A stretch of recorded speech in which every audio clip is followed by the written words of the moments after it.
and armed ISIS, or ISIL, or the Islamic State, or whatever you want to call this new, truly terrifying terrorist faction. For the duration of this story, I'm going to call them ISIS, because why not? So since we first heard of ISIS, fringe news outlets have been screaming that the U.S. made them.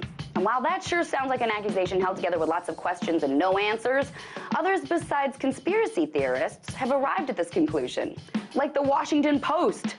In an article, the Post outlines very clearly how the U.S. has both trained and armed ISIS.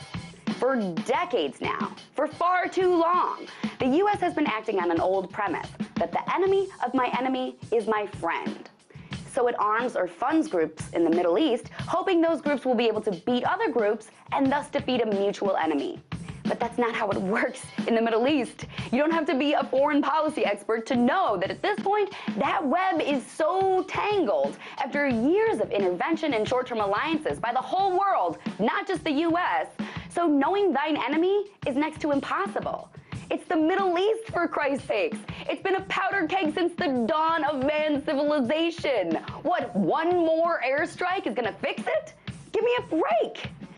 So anyway, the article lays out very clearly just a few of the ways the U.S. is responsible for ISIS. It starts by pointing out how the U.S. trained Syrian rebels, a fact substantiated over the last few months by The Guardian, Reuters, and a million others. And according to Abu Yusuf, a high-level security commander of ISIS who spoke with the Post, all those Syrian rebels have now joined ISIS.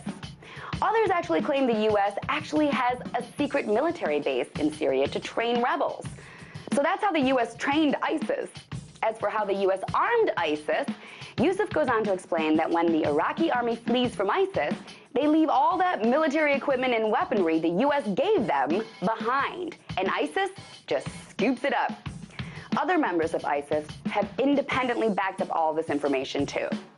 Also to back it up is common sense. The U.S. has dumped billions of dollars in weapons, training, and supplies into the Middle East. And ISIS now has so much money and weaponry that it rivals Israel for being the most capable military power in the region. So you don't have to be a conspiracy theorist to know that at least some of the U.S.'s massive training and funding in the Middle East has gone directly to ISIS. So call them whatever you want. This latest terrorist group is largely made in the USA. Tonight, let's talk about that by following me on Twitter @TheResident.